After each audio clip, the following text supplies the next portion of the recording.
Just so appreciate each and every one of you, and it's inspired me to go to Salem and DC and spread the good work that we've done. I have been doing that, sharing our GMO-free seeds from Jackson and Josephine County with our legislators, and just really excited about how we're moving forward in a powerful way with Our Family Farm. We have new status as a nonprofit, 501c3, so we can be your voice in Salem and DC when we're there. So we were able to say that we're, representing, thousands. I'd like to be tens of thousands and hundreds of thousands one day. We have a lot of work ahead of us because we got some news this week, and I'm going to let Mary from Josephine County talk to you about that. So most of you probably know that the judge, he issued his opinion and ruled against us. He did rule in favor of the plaintiffs. So if I can get a good boo there. Certainly that was very disappointing, but we have not lost heart, and we have not lost the vision.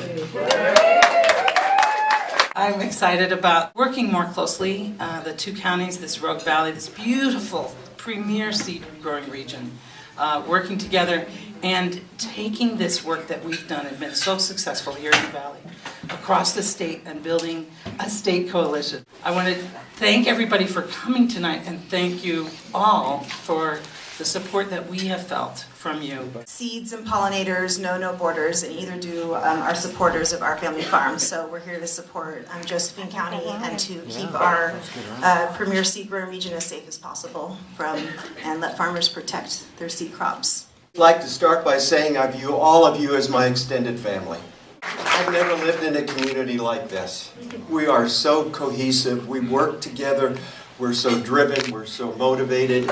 And if I fit any of those categories, it's only because of what I feel and what I sense from all of you. Thank you for being here. Thank you for all of your support before and during and after the election. You are an amazing group. I can tell you, wherever I go, one of the first things that I say is, I'm from Jackson County, I live in Ashland, and boy, you ought to meet some of my neighbors. It's hard to believe that it's already 2 years out, my God. But like Elise said,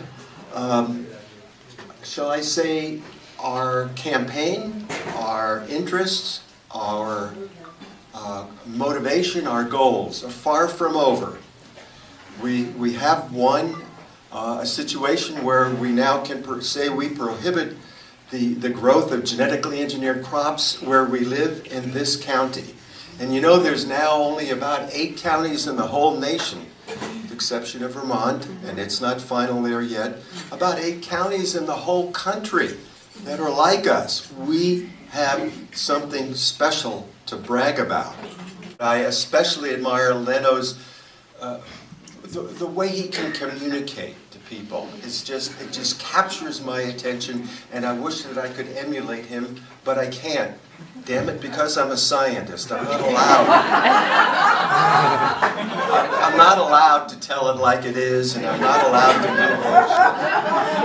it. Julia and I today bought Leno a little special gift that will look after his nutrition and I hope inspire him on and on and on to the next campaign. It looks like a jalapeno in there. Yes. All the things that went against us, we still just kept a smile and a sense of humor and just kept going, and I think that's one of the reasons we succeeded. So it so happened by chance that the first farm I went to, Steve and Susie Fry. How about that? Organic farmers. And I ended up doing artwork that reflected what I saw there. I was interested not just only in the plants, because I just have deck plants, nothing more. I grew up in the Bronx, so I don't, But I love the workers, and as a result, in the airport, there were 26 panels, and they all came from Stevie and Susie Fry. So it says celebrating local farms and farm workers, but they don't realize that this is an organic farm. How about that? Gradually, I began to question and talk with Susie and Steve and the workers, and here is the book, and it's called Bountiful Harvest. And all the panels that are in the airport and 50 more that I have done since are in here, and the story behind them from the workers' perspective and the growers' perspective. What I do is tell the story in here and about the co-op and about our Family Farms Coalition, and as well as, you know, from an artist's perspective. And then I felt I had to give back. I decided that all my royalties would go to the sorry, not to you, but to the Oregon Community Foundation, a scholarship fund for farm workers' children. So when you buy the book, one of our favorite faces from the campaign who came and helped really rally the Latino crowd and helped us win. Leno. I have to tell you how this journey began. A friend of ours, Karen Swift, I was visiting her and talking about wanting to do something against GMOs, and she said, well, you got to meet this woman. And I was really tired that night. She said, you got to go meet this woman, Ann Golden. I went to meet Ann Golden at one of her friend's house, and she started telling me about this great movement that was going on in Jackson County. And I go, wow, that really sounds exciting, but, you know, I had limited funds. And she said, well, you know, my husband and Mark have a carriage house in the back, and if you behave, you can stay there. So I came, and I never really worked in Jackson County. I really didn't know the people here. I didn't know the territory. I didn't know the Latino community. But, you know, people were so open. But one of the first things, and I think it was Anna Casale who told me, she said, well, you have to go listen to Dr. Ray Seidler.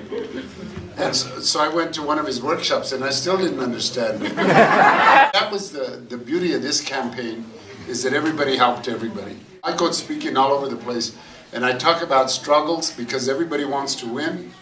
I say, we had the most incredible fight, the most incredible community in Jackson County that should be an example, not just of GMO, but in everybody else who wants to organize and how to do it. That's where revolutions begin, is when you stand up, and that really points out our government is wrong. They were bought off by Monsanto and Syngenta, the farm burro, not bureau, burro. One of the things, you know, everybody plays a part here. And Ray, as people would talk about later, he was our secret weapon. We have Betty LaDuke here. She educates people about workers and about farmers and about community. Our family farms needs its own music. We need people to create songs.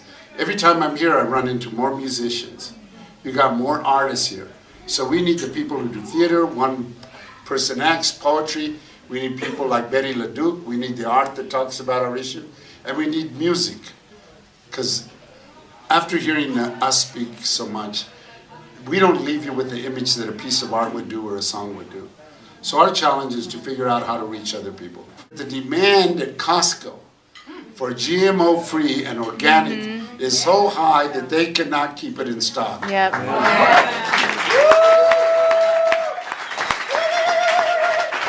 that's where we're winning. So whether they like it or not, we're winning because we're educating people. We're winning because more and more people are demanding GMO-free, and you're seeing it on more labels. They're demanding organic, and we're going to win this fight. I would remind people what Martin Luther King would say.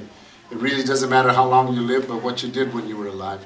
No matter how powerful your friends were, how important they were, but if you didn't use them to help to do something for this country. And it really doesn't matter how many degrees you got or how many awards you were given, if you didn't use them to help somebody. You know, you can live to 72 years of age. Longevity has its place. But if you live to be 72 or 80 and have done nothing, was it worth living? And you know, it's not the promises you make, but the promises you keep. So the promise that this group has made is to a healthy diet and to the sanity of Mother Earth and all its people. And that's a promise we're going to continue to keep, and it's going to take all of us doing it together. Thank you. It's our 2-year anniversary, for those of you who didn't hear it. So it's 2 years ago we won the campaign, May 20th. And then 1 year later, we won in federal court, May 20th.